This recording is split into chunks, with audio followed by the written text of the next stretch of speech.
Ma'am से निर्दलीय विधायक बलराज सिंह कुंडू आज आंगनबाड़ी वर्कर को समर्थन देने के लिए रोहतक के मानसरोवर पार्क में बैठी आंगनबाड़ी बहनों को समर्थन देने के लिए पहुंचे। उन्होंने कहा कि अभी 3.25 साल है, 3.25 साल का इंतजार करिए और उसके बाद मेरे जैसे भाई को एमएलए बनाइए। आइए सुनते हैं पूरी कहानी जो उन्होंने कही अपनी जुबानी।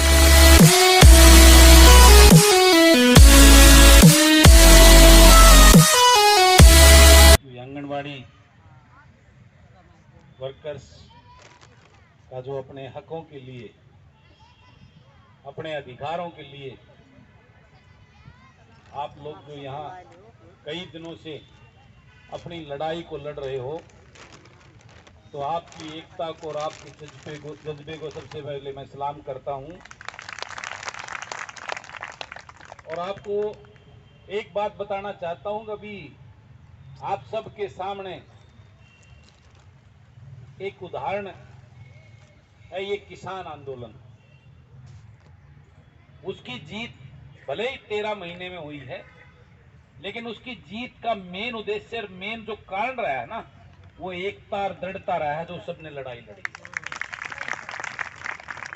क्योंकि एकता के अंदर वो ताकत है, और एकता के साथ और सच्चे मन से, सच्चे एक सिद्धांत के साथ, सच्ची सोच के साथ अगर अपने हक की कोई लड़ाई लड़ी जाती है तो निश्चित रूप से उसकी जीत होती है, भला है उसमें 2 दिन ज्यादा लगे। और आज ये हमारे प्रदेश की जो सरकार है, आप सब देखते होंगे, मैं तो 2-2.25 साल हो गए विधायक बने हुए, और मेरे ख्याल 2.25 साल में यही अनुभव किया है कि इस प्रदेश के अंदर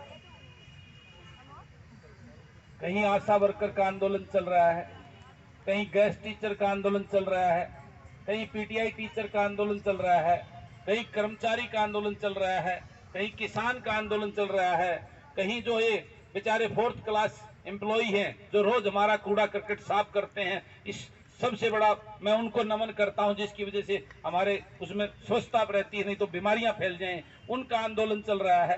तो ये पूरा सिस्टम ही 2.25 साल में ये अनुभव किया है कि सरकार में हर आदमी, हर शख्स, हर कर्मचारी, गरीब, किसान, गुरबा, जो भी है 36 बिरादरी उसके अंदर आती है, हर समाज इससे पीड़ित है, और ये अपनी तानाशाही रवैये से सरकार चल रही है। और ये दोष भी हमारा है, मानते हो कि नहीं मानते हो? क्योंकि जब आपके वकील, जिसको आप चुनते हो, जो आपका प्रतिनिधि होता है, बेसिकली वो राजा नहीं होता, वो आपकी वकालत करने के लिए जो काम आप सब मिलकर कर रहे हो ना, वो आपका वकील वहां चंडीगढ़ में विधानसभा में आपकी लड़ाई लड़के आपका हक दिलवाने का काम करे। ये उसकी ड्यूटी होती है, यही उसका काम होता है। विधानसभा के अंदर आपके हक की, समाज की, प्रदेश के हित की नीतियों को लागू करवाए और प्रदेश को विकास की ओर ले जाए, हर समाज को विकास और उत्थान की ओर ले जाए, उसके लिए काम करे। यही एक प्रतिनिधि का काम होता है। लेकिन बड़ा दुर्भाग्य है कि यहाँ की सरकार और यहाँ के जो प्रतिनिधि हैं, जिन लोगों ने आप सब ने वोट देकर उसको चुनकर विधानसभा और लोकसभा में भेजते हैं, वो आपकी वोट को भूल जाते हैं। उसके बाद सत्ता के नशे में चूर होकर और उस सत्ता का आनंद लेते हैं, आपके तुक तकलीफ नजर नहीं आते उनको। तो आपकी इस लड़ाई में मैं आपके साथ हूं, आपका ये बेटा और आपका ये भाई। मैं नए साल पर 1 हफ्ता बाहर गया हुआ था, नहीं तो पहले ही आ जाता आपके पास। कल ही आया हूं, कल बूंदाबांदी बरसात हो रही थी इसलिए नहीं आ पाया, तो आज आपके बीच में आया हूं। आज भी अभी ये गरीब की बात करती है सरकार। अभी मैं सेक्रेटरीट से आया हूं, जो गरीब के 134A में जो बच्चे दाखिले करवाते, जो फ्री में ये सरकार बड़े बड़े दावे करती है। आप देखते हैं हर साल उन गरीब माँ बाप को किस प्रकार से एडमिशन के लिए धक्के खाने पड़ते हैं। स्कूल वाले उनको स्कूल में धक्के मार देते हैं, डीओ ऑफिस उनको अपने दफ्तर में धक्के मारते हैं, डीसी एसडीएम उनको दफ्तर में घुसने नहीं देते। उनकी किस प्रकार से ब्रान माटी हो गए और वो सड़कों में घूम रहे हैं, पेपर सिर पे है, उनके बच्चे घर बैठे हैं। यही सरकार की असलियत। तो आप सबको जागना होगा इस बात के लिए और एक संकल्प लेना होगा। सबसे बड़ी बात क्या है? विडंबना। जो ये समस्याएं पैदा हो रही हैं, ये समस्याएं क्यों पैदा हो रही हैं, उसके लिए सोचना होगा। आप तो संघर्ष करके लड़के अपनी जिंदगी को जी लोगे, लेकिन आपके जो बच्चे हैं, जो भविष्य हैं, उन भविष्यों के, उन बच्चों की चिंता आपको करनी पड़ेगी। उसके लिए आपको सिस्टम और व्यवस्था में कैसे परिवर्तन आ सके, उस बात की चिंता करनी पड़ेगी। वो सबसे महत्वपूर्ण है। आज ये उतना महत्वपूर्ण नहीं है जितना आपके बच्चों के भविष्य के लिए वो चीजें महत्वपूर्ण है। और वो तब होगा जब ये 4-5 घराने इस प्रदेश में बैठे हैं और वो अपने गुलामों को टिकट दिलवा के आपके बीच में गधे घोड़ान छोड़ते हैं, अगर इसकी वोट दे दियो मैं मुख्यमंत्री बन जाऊंगा, और तमाम भक्ति में उनकी वोट दे दो।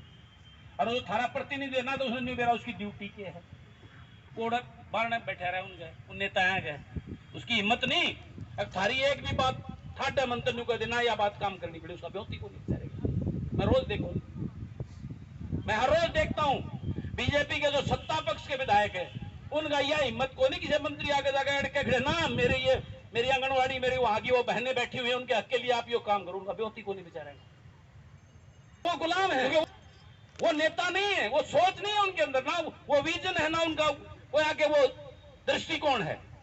यही एक सबसे बड़ी प्रॉब्लम है। आपको इस बात को देखना होगा, जो ये पार्टियां आपके बीच में किसे कहते घोड़न टिकट देगा आपके बीच में छोड़ते हैं, को अपने रसूख पर पांद आपके लिया हो, को रुपये देकर लाई लिया हो, नहीं लिया हो ना, और उन तुम्हें एमएलए एमपी बना के भेज दो हो, और फिर वो अपने काम करे, थामने पूछ दिया थारा में भाषण लग जाओ। बाहर लिखे हुए मंत्री जी तो उड़ जा रहे हैं, एमएलए साहब तो उड़ जा रहे हैं, एमपी साहब उड़ जा रहे हैं, थारी कोई सुनिए। देखो ये विरोध तो एमपी बना रहेगा, तुमने पावर टोया।